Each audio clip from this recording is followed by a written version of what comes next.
Nesse vídeo assim, com muito prazer, meus amados irmãos, eu venho nesse momento assim trazer versículos de justiça. Bom, a justiça é uma das características de Deus. Ele se alegra com o justo e abomina a injustiça. O pecado nos torna impuros, injustos e separados de Deus. Mas todo aquele que acredita no sacrifício de Jesus e o aceita como Senhor e Salvador é justificado por Jesus Cristo e recebe a justiça de Jesus, que é a lavagem dos pecados e também a salvação. E lá em Efésios capítulo 6, versículo 13, diz assim: somos encorajados a vestir a armadura de Deus, que inclui a couraça da justiça, para resistirmos, assim, às armadilhas do nosso adversário espiritual.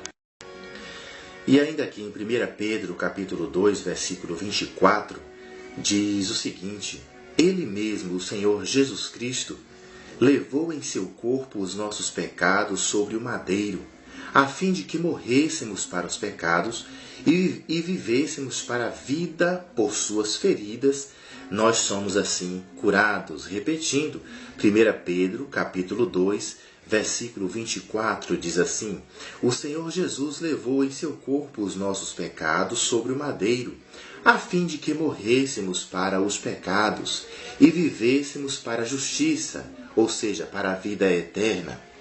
E por suas feridas nós assim somos curados.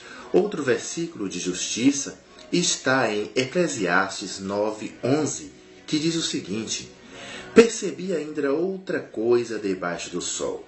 Os velozes nem sempre vencem a corrida, os fortes nem sempre triunfam na guerra, os sábios nem sempre têm comida, os prudentes não são sempre ricos, os instruídos nem sempre têm prestígio, pois o tempo e o acaso afetam a todos. É verdade, nós não podemos fugir da realidade da palavra de Deus e também, assim, da realidade das consequências da vida. Amados irmãos, nesse momento vamos aprender um pouquinho sobre pobreza e riqueza. Então vamos lá, em 1 Samuel capítulo 2, versículo 7, diz o seguinte: o Senhor é quem dá pobreza e riqueza, Ele humilha e exalta. Tá vendo? É Deus quem enriquece e é Deus também quem empobrece quem Ele quer. Mas lá em Provérbios, capítulo 11, versículo 24, diz assim: há quem dê generosamente os seus bens a outras pessoas. Aqui está dizendo, no caso, quem divide com alguém. E a pessoa que divide os seus bens com alguém, está dizendo aqui em Provérbios 11, 24, ela vê aumentar suas riquezas. Já outras pessoas, como diz em Provérbios 11, 24, já outros guardam o que deveriam dar e caem na pobreza. Verdade, nós vemos hoje em dia muitas pessoas que tinham bens materiais, pessoas que eram riquíssimas, milionárias, hoje estão assim na pobreza. Eu conheço pessoas hoje em dia que se tornaram riquíssimas, mas que não aprenderam a dividir nada com ninguém, não aprenderam a dividir o seu pão com ninguém. Então, automaticamente, sobreveio sobre essa pessoa o quê? A pobreza e às vezes até a miséria. Eu conheço uma pessoa aqui na minha cidade, não sei se está vivo hoje ou não, que era um homem milionário e passou a ser pedinte. E colocaram o nome dele de R$1, porque ele saía pedindo R$1 na cidade. E aí nós podemos ver aqui a resposta em Provérbios 11, 24. Há quem divida generosamente o que tem e vai aumentar as riquezas. Então Deus se agrada daquele que divide o que tem, daquele que vê um irmão necessitado e tem na sua casa sobrando e vai lá e divide. E há também pessoas que, ainda que não estejam sobrando, ela tem prazer em dividir aquilo que ela tem, porque ela sabe que do céu virá a recompensa, porque essa pessoa sabe que do céu virá o dobro. E há outras pessoas que guardam o que têm e caem na pobreza. Por quê? Porque os olhos de Deus estão atentos a todos nós. Então Deus se agrada assim que dividamos o nosso pão, as nossas vestes, aos nossos bens materiais na terra, para que Ele assim venha aumentar, acrescentar em nós essas coisas. Porque como diz na palavra do Senhor Jesus, é dando que se recebe.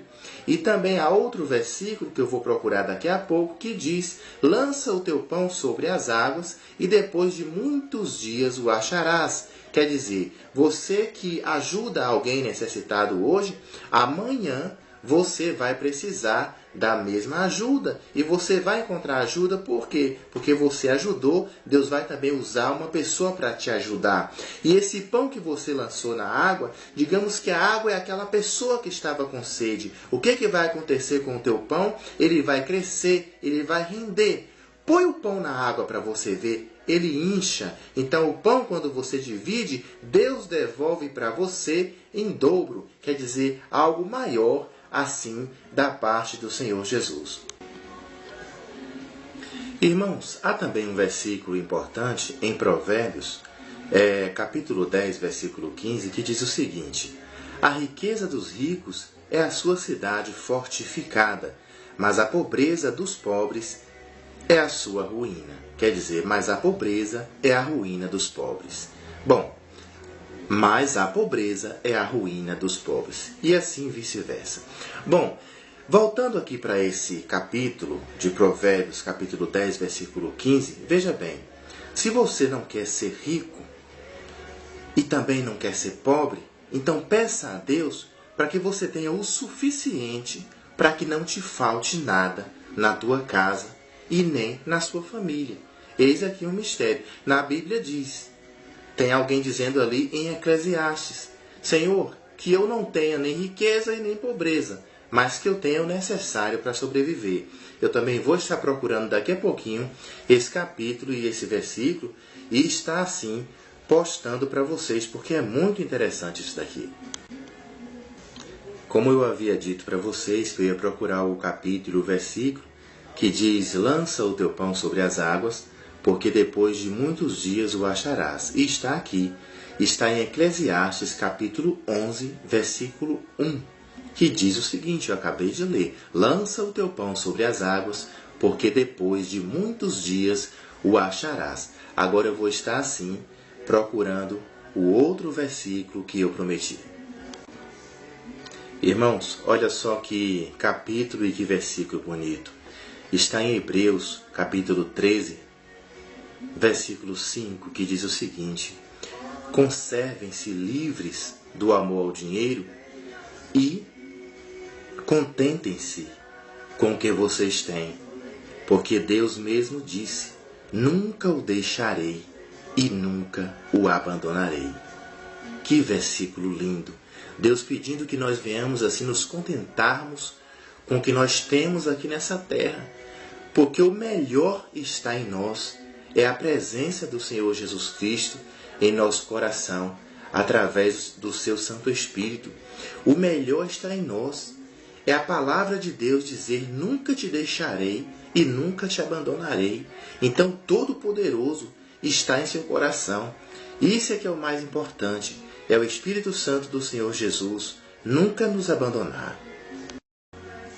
Amados irmãos, olha só o que Deus diz em Provérbios, capítulo 30, versículo 5. Tudo o que Deus diz é verdade. Ele é como um escudo para todos os que procuram a sua proteção. Nunca declare que Deus disse alguma coisa que, de fato, Ele não disse. Se você fizer isso, Ele o corrigirá e mostrará que você é mentiroso. Encontrei, amados irmãos, assim o capítulo e o versículo que eu prometi a vocês que encontraria, que está assim em Provérbios 30, versículo 7. Aquele que eu disse que diz assim, que uma pessoa, no caso, se achega até a Deus e diz: Deus, eu não quero ter nem riquezas e nem quero ser pobre, mas que me dê assim o necessário para sobreviver. Veja bem, está em Provérbios 30, versículo 7, que diz assim: Eu te peço, ó Deus, que me des duas coisas antes de eu morrer. Não me deixes mentir e não me deixes ficar nem rico nem pobre. Tá vendo aí? Provérbios 37 a seguir. Dá-me somente o alimento que preciso para viver, porque se eu tiver mais do que o necessário, poderei dizer que não preciso de ti, e se eu ficar pobre, poderei assim roubar, e assim envergonharei o teu nome, ó meu Deus. Essa pessoa aqui, com certeza ela conhecia as fraquezas dela, sabia que não podia nem ser rica e nem ser pobre, e assim se dirigiu até a Deus e pediu tão somente o necessário para sobreviver. Bom, é muito bom nós assim estarmos na presença de Deus, contando as nossas fraquezas, porque Deus assim faz conforme o que nós precisamos para sobreviver e também para estar na presença dele, para que não venhamos assim a perder a nossa salvação. Outro provérbio aqui, capítulo 30, não, versículo, já me perco em capítulos e versículos. Capítulo 30, versículo 10, que diz assim: Nunca fale mal de um empregado ao patrão dele, para que você não seja amaldiçoado, nem sofra por isso. Há pessoas que amaldiçoam o próprio pai e são ingratas com a própria mãe. Há pessoas que pensam que são puras, mas a sua sujeira ainda não foi lavada. Há pessoas que são tão orgulhosas que olham os outros com desprezo. Há pessoas que ganham a vida explorando sem dó nem piedade os pobres e os necessitados. A sanguessuga tem 2 filhas e as suas 2 filhas se chamam Dá e Dá. Que provérbios lindo! Existe assim, que provérbio bonito! Existe assim muitas pessoas semelhantes aqui em Provérbios capítulo 30, versículo 10 a seguir, para a meditação de cada um de nós nesse vídeo. Prosseguindo, amados irmãos, nós vamos agora estar assim ouvindo alguns versículos que falam de adversidade espiritual e física também. Bom, aqui em Salmo capítulo 31, versículos 7 e 9, diz o seguinte: Exultarei com grande alegria por teu amor, pois viste a minha aflição, ó Deus vivo, e conheceste a angústia da minha alma. Não me entregaste nas mãos dos meus inimigos. E ainda aqui também em Provérbios, capítulo 24, versículo 10, diz o seguinte: Se você vacilar no dia da dificuldade, a sua força será limitada.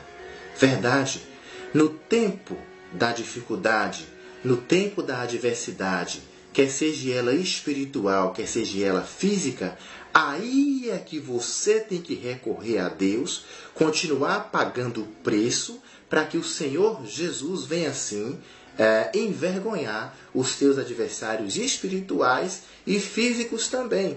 Porque os adversários físicos, na verdade, quem usa é o inimigo. Então você tem que estar em constante oração ali e em vigilância contra os principados e as potestades do inferno, para que Deus assim venha te dar vitória. Outro versículo que fala contra adversidades está em Isaías capítulo 54, versículo 17, que diz o seguinte: Nenhuma arma forjada contra você prevalecerá, ungido de Deus. E você que é ungido refutará toda língua que te acusar. Esta é a herança dos servos do Senhor, e esta é a defesa que faço em nome deles, declara o Senhor. Bom, aqui também em Mateus, capítulo 5, versículo 25, diz o seguinte: Entre em acordo depressa com o teu adversário, que pretende levá-lo ao tribunal.